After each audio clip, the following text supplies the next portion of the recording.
حطم أبنائك بمقارنتهم بيك. مشكلة النهاردة مبعوتالي من بنت عندها 18 سنة حسستني قد ايه احنا ممكن نحطم ولادنا من غير ما نحس. بتقول مامتي كانت متفوقة وناجحة، المشكلة كلها انها دايما كانت بتقارني بنفسها.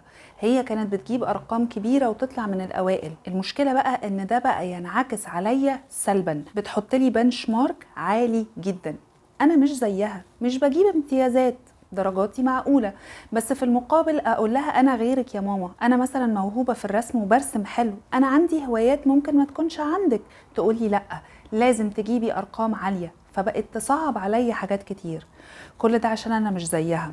مامتي شخصية قوية جدا وست ناجحة، فكمان بقت تأثر على بابا، فدايما بياخد صفها ضدي، وبابا بقى يقنعني ان ده تقصير مني. اهلي اللي يطلق عليهم دحيحة وطول النهار يحكولي عن شهاداتهم وتفوقهم وقد ايه كانوا محبوبين واهلهم بيبصوا لهم بفخر عشان تفوقهم الدراسي، فانا لازم اجيب ارقام عاليه جدا زيهم. هم عايزيني ابقى في نفس مستوى تفوقهم، وبيقولوا بنتنا ما ينفعش تجيب اقل من كده، كانه ذنب عليا انا بكفر عنه ان بابا وماما كانوا متفوقين. كل ما اعمل حاجه يقولوا لي ده احنا واحنا كنا قدك كنا بنحقق اكتر ونجيب درجات اعلى ونذاكر بالساعات الطويله. انا تعبت من المقارنه دي، انا ذنبي ايه؟ ليه بعض الأهالي في أسلوب تربيتهم بيتبعوا الأسلوب اللي بيقارنوا فيه طفولتهم ومراهقتهم بطفولة ومراهقة ولادهم؟ لسببين. أول واحد للتدفيه من حياة الولاد، أو خلينا نسميها تسهيل. أحيانا ولادنا لما بيشتكولنا مثلا إن الدراسة صعبة بيطلع عالم كده جوانا، نقول لهم كلام من نوعية هي دراستكم دي دراسة دي سهلة قوي، ده احنا واحنا قدكم كنا بنذاكر حاجات أصعب من كده بكتير، كمحاولة مننا إننا نقول لهم بلاش دلع، حياتكم سهلة بس انتوا بذلوا مجهود جامد شوية. والسبب التاني ممكن نسميه صدمة الواقع.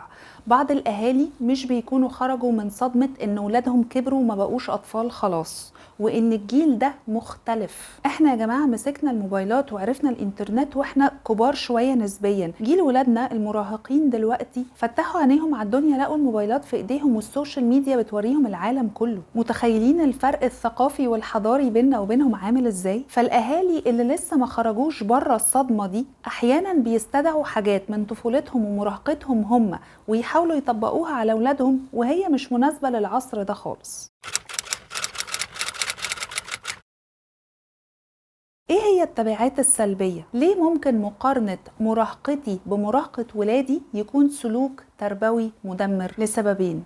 اول سبب كسر الواقعية. بعض ولادنا وبناتنا المراهقين لما بنستدعي لهم حاجة من مراهقتنا ونقول لهم انتوا ليه ما بتعملوش كده، طبعا احنا اللي بنكسب المقارنة، يعني بيبصوا لنا بصة ما معناها اللي هو انتوا بتقولوا ايه، الكلام اللي بتقولوه ده مش مطابق للواقع دلوقتي خالص. فلما كرر التعليقات والمقارنات اللي من النوعية دي كأني بكون صورة ذهنية عني عند ولادي ان بابا وماما دول من زمن مختلف، دول مش عايشين معانا النهاردة، مش فاهمين المشاكل والتحديات اللي احنا بنمر بيها دلوقتي.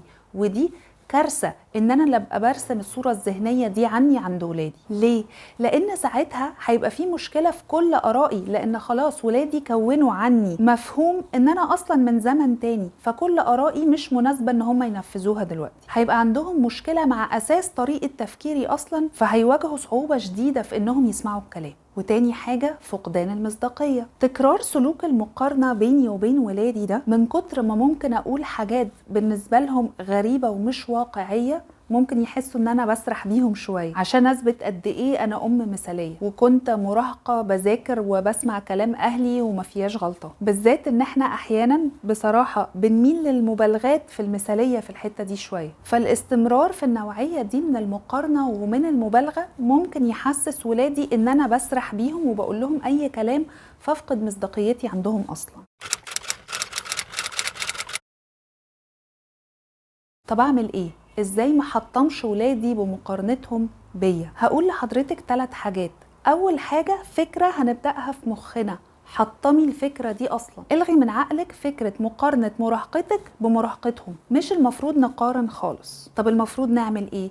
المفروض لو انا اهلي وانا مراهقة عملوا معايا حاجة كويسة، اخدها واطوعها بما يتناسب مع ولادي ومع العصر ده واطبقها معاهم وخلاص، عشان استفيد بيها في تربية ولادي بشكل ينبني عليه عمل، مش شكل يخليني اكلم ولادي بطريقة تحسسهم ان انا من زمن تاني وان انا مش حاسة بيهم وبمشاكلهم. يعني مثلا انا شخصيا اهلي كانوا مهتمين بيا من وانا صغيرة اني ابقى بذاكر كويس ودرجاتي كويسة والعب رياضة، اخد كورسز، اتعلم لغات، ودي حاجة ساعدتني ان انا اطور شخصيتي ما تبقاش مقفولة كده. خلاص دي حاجة كويسة اقدر اخدها واطبقها مع ولادي، دي حاجة اقدر استدعيها من مراهقتي واكررها مع ولادي عشان افيدهم زي ما انا استفدت.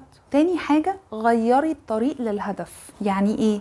يعني لو فكرنا كده في ايه الدوافع اللي جوايا اللي بتخليني اقارن مراهقتي بمراهقة ولادي، ان انا يعني ببقى عايزة احفزهم واني احاول اقول لهم ان انا قدوة ليكوا فقلدوني علشان تبقوا شاطرين. طب ايه رأيك نتفق ان تعالي نحاول نحقق نفس الهدف بس بطريقة تانية، ان انت تكوني قدوة فعلا. فبدل لما افضل اديلهم محاضرات عن قد ايه انا كنت شخص ملتزم، يشوفوا الالتزام بعينيهم في افعالي دلوقتي. بدل لما اقعد اديلهم مواعظ عن قد ايه انا كنت شخصية بتتحمل المسؤولية وانا في سنهم، يشوفوني دلوقتي لما اقع في مشكلة اتحمل مسؤوليتها واحاول اصلحها، مش ابرر اخطائي وعلق تعثراتي على شماعات الاخرين. ولادنا يا جماعة المراهقين في منتهى الذكاء وبيفهموا كويس جدا انا بقول شعارات فارغة وخلاص ولا انا فعلا ملتزمه وبطبق اللي انا بقوله لهم. واخر حاجه، طوري نفسك، خليكي على تواصل مع الجيل ده، شوفي هم بيحبوا ايه وما بيحبوش ايه، اتعلمي حتى الالفاظ اللي بيستخدموها في حياتهم اليوميه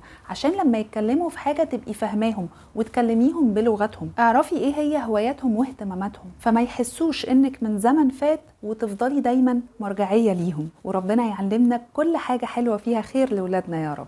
سلام عليكم.